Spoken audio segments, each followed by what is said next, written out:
Y'all, Skylar here with Sky Gardens. I am bundled up tight today. I think I've got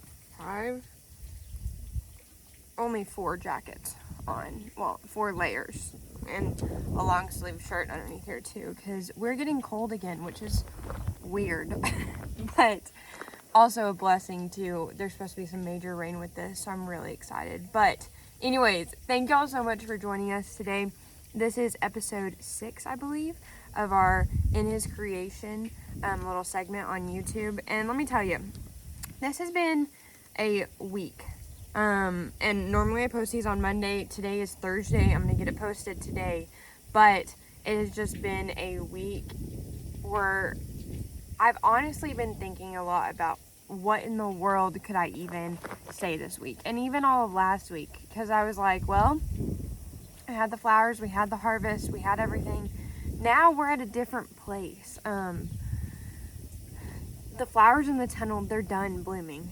And we're getting pelted by sandstorms. And it is not always the prettiest days out here. And I'm praying fervently for the roses to start blooming so I can start inviting people out again, because people love to see this place. But I've been struggling with, man, what in the world do we do in that time where we're waiting for God's time, right?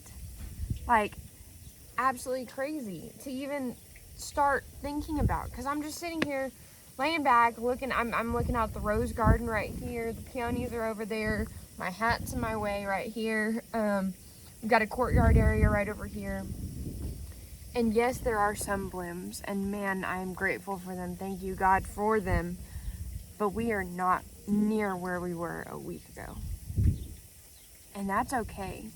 But what I have a hard time with, it's not even the fact that things stop blooming. That is okay with me, and that is okay because I understand God's timing, right? But I have a hard time communicating that to other people who are like, where are the flowers at? And I'm like, well, those ones stopped, but if they've never been out here too, and I'm sitting here trying to tell them, well, the ones in our tunnels stopped. We're about to have our outdoor ones blooming. They're not blooming yet because for some reason we seem to be like, our wisterias are not even blooming yet. They have got buds on them, but they're not even blooming yet. And all of the ones in Lubbock have already done. Like, so even like as far as people that know things about growing things, they're like, wait, why isn't everything blooming yet? Because we are that much further behind a Lubbock climate too, which is crazy to even think about. But anyways, I sit here and I'm sitting here and I'm trying to tell people, well, we don't have flowers blooming right now, and I'm really sorry. And I feel like I take this in on me as if it's something that I could do on my own, right? And it's not. It's not. And I know that. But whenever people are asking me those questions, like, and then I'm like, well, you know, God, my CEO, God and I, we've been talking, this our leadership team, and we don't even, like, I'm not sure when he's gonna bring those next blooms, but I know he's gonna bring them, but he hasn't unleashed that secret to me yet, right? And so I'm sitting here with a lot of unknowns in a business. How do you even run a business that way without knowing when the next blooms are or when you can fulfill different orders? Like, how does that even work, right? So I sit there and I'm looking at this, and all week I've been thinking, what in the world am I going to talk about? Because I've already talked about in The Anemone is about how we don't worry, and it's not even that I'm worried. It's the communication with other people about when we're going to have flowers or what we're going to have. That's the hard part, right? And then I'm sitting back this morning and I'm building this area for our vegetables and fruits to go in. Sorry, I'm like really just gonna look like a big old sloth over here. But I'm building this area and I'm thinking, that's it. Said I've been trying to answer the question based on if I know the answer, right? And I tell people too, you know, I really am not sure. God figures that part out, yes, but at the same time, I answer it and I put the pressure. I guess I don't answer it that. I answer it the correct way. I answer the question the correct way. Like, God's got it. I don't know when the next blooms are. God's got it. But I put the pressure on myself as if I had control of it. And I don't. And I don't want to pretend like I do to anybody, because I don't. And yes, I try to plant things to bloom at different times so that we can have straight flowers in the spring and then straight flowers in the fall. But at the same time, I feel like I have to apologize to a lot of these people who are sitting there and wondering where the flowers went. And I don't. Because God's got that. And He knows me, and He knows my heart, and He knows what I do, right? And I just started thinking, out of everything in the world, God knows my name, and He gives me a name. We've talked about that. We've sang about it in church. Like,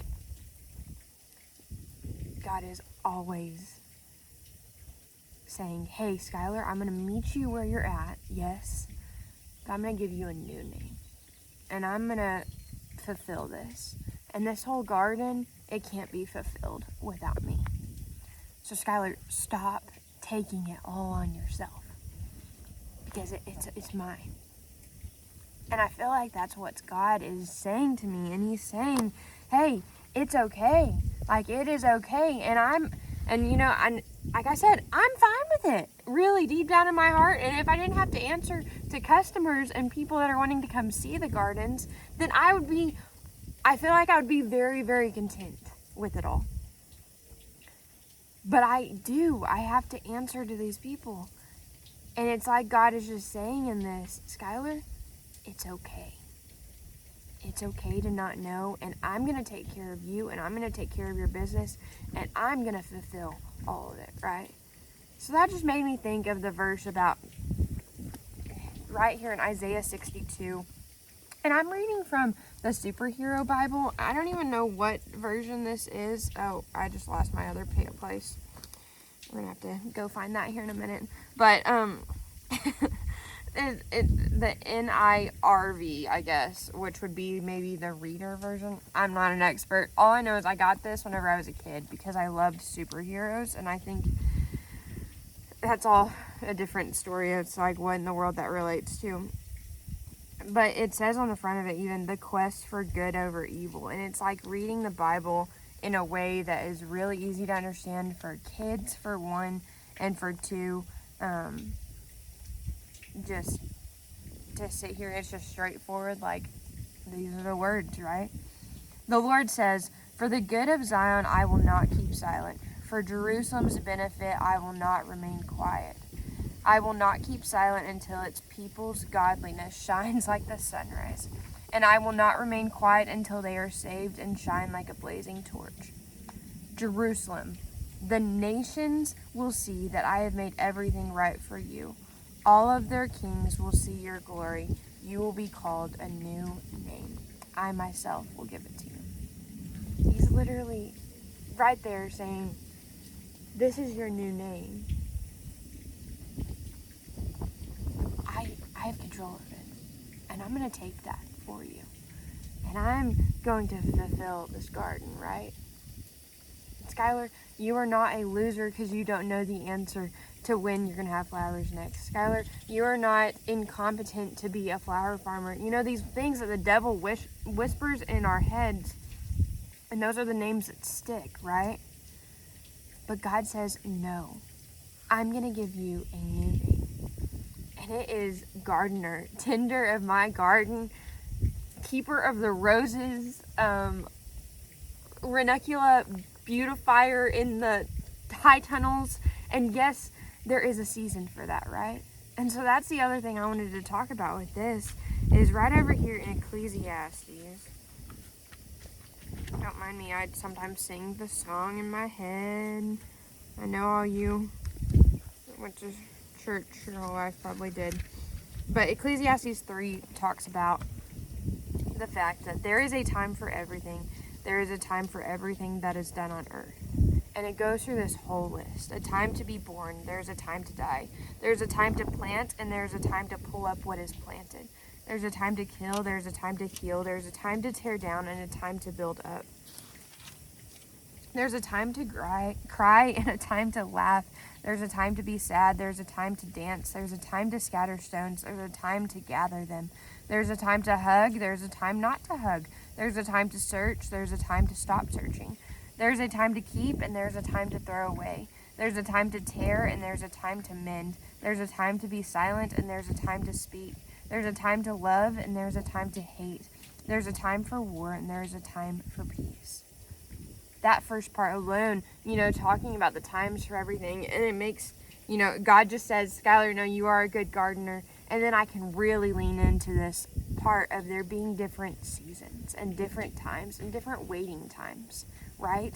Like, right in the winter, in the dead of the winter, we are waiting for those flowers to come, those high tunnel blooms that just stopped blooming. We're just waiting for them to come and for them to bloom, right? And then there's a time for the harvest, whenever it's done, and everything has been tended to and taken care of, and then we harvest all of those blooms, and that's what we've been seeing for the past 4 weeks out of the high tunnels, and it's beautiful. And now there's a time to, yes, we do have some other things blooming. Yes, we are going to be able to fulfill our subscription orders, and I think that's truly because God takes care of us.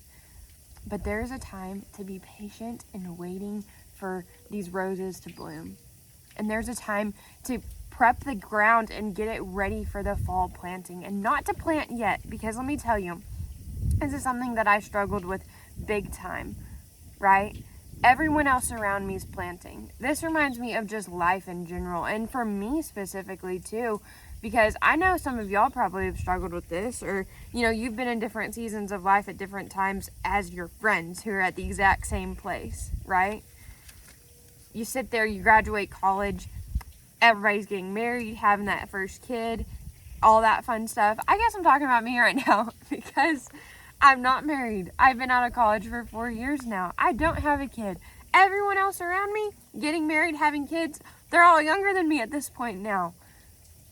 But there is a season in my life for that season, correct?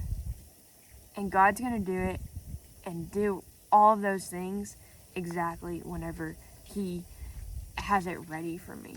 But let me tell you, there's a season in my life right now to tend this garden and work harder than I'm going to be able to work whenever I have a family one day. And prep this land, prep this ground, prep the people to come out to the farm at a different day, at a different time, right? And there is a time right now, we don't plant anything until May. Technically, we could right now. We could get all those seeds in the ground, but you know what has happened the past 3 years that I've done that? They get covered up with sand.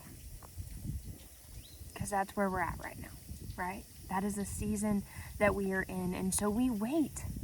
And that's why we have a fall season. And I take July and I have church camps and we go on our family vacation and we do these things that are important for our family and for my life and to fill me up and make sure that we're ready for another season of flowers that comes in the fall.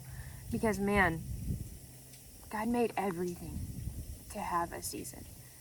And living in this flower farm capacity right here, we really see that firsthand. I think my family sees it probably more than we ever have too.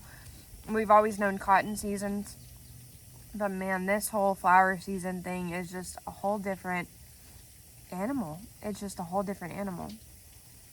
But I want to read this last part. So Ecclesiastes 3:9 is where this is coming from. What does the worker get for his hard work? I've seen the heavy load God has put on men. He has made everything beautiful in its time. He has also given men a sense of what He's been doing through the ages, but they can't completely figure out what He's done from the beginning to the end. Isn't that amazing? It's so true. And so as I sit here and I work really hard in this season, preparing for the fall season, preparing for the time in my life whenever I have a family, right? I sit here and I work really hard. Actually, I don't sit very much. I'm mostly doing things.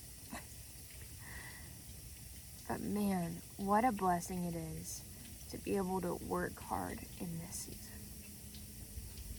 And to know that God has got us. We're a business, so financially, I put a lot of trust in God, I feel like, financially. Probably more so than what most business people would probably tell you to do, because I have full faith and full confidence that He's going to do with this place what He will. And so financially, He's going to take care of us there too, so that we can take care of this, right? Which is crazy awesome. We serve such an amazing God who changes our name from the lies that we are told by the enemy,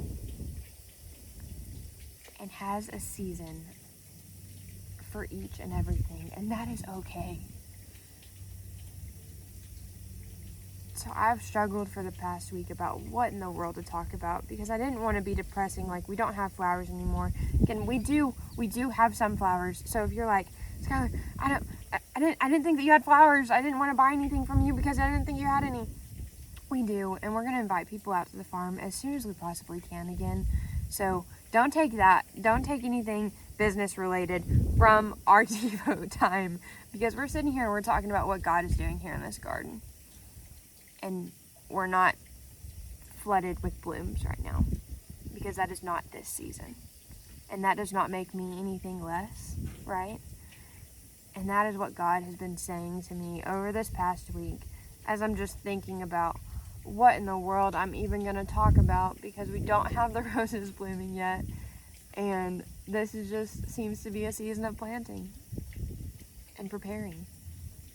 And more so preparing and prepping for the planting than we're actually even planting.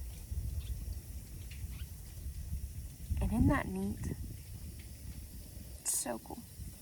So cool, so cool, so cool. Anyways, I guess that is it for today. If you get anything out of this, please, one, if you're in a season of life that you're not enjoying, or you're thinking like, what in the world, really dig into that season. I feel like we got to be present in these seasons. I don't know what season that is for you, whether that's in a waiting period, or maybe you're in a season where you're in the harvest, where you are, doing all the fun, crazy things of having kids and having grandkids and going to school and doing, I don't know what you are in right now, but I do know that God is working in it, and you need to allow Him to work in it. And if you feel like in that season you're being told by the enemy, which would only be by the enemy because it's not pure and good or true, if you're being told, hey, you're a loser for doing whatever, or this is not good, and you're doing a godly thing, you're going on a godly path, right? Then I encourage you to really dig in deep and realize that God has changed your name. And whenever you're in the waiting period of a rose garden that's just waiting to bloom, you are still a rose garden tender. And He will make beautiful things through you. So, anyways, thank y'all so much for joining today. I hope that you're able to hear me okay. I know I did this outside, but we've got this nice little duck pond that I'm working up here, but it's not completely done, clearly, because it's ugly still. But the herb garden's going to be behind it. We're going to talk more about all these different things that we're adding this year, because it's specifically to fulfill, hopefully, God's just this vision that I have for this place, and truly teaching people and people getting to see a little bit of heaven right here. And so, anyways, thank y'all so much for joining today. If you're in a crazy season of life, or you don't know what season of life, just know God's got it, and that His timing is perfect, absolutely perfect. Nothing we can do can change how perfect His timing is. So, keep that in mind. If you did like this video, go ahead and like, comment, subscribe to our channel. That just pushes the YouTube algorithm. Like, it pushes the video out into their little YouTube universe. So that's the only reason I really care for you to do any of that. So God will do with this exactly what he wants and needs. So anyways, thank y'all. We will be back on Monday next week, not Thursday. So talk to y'all later. Bye bye.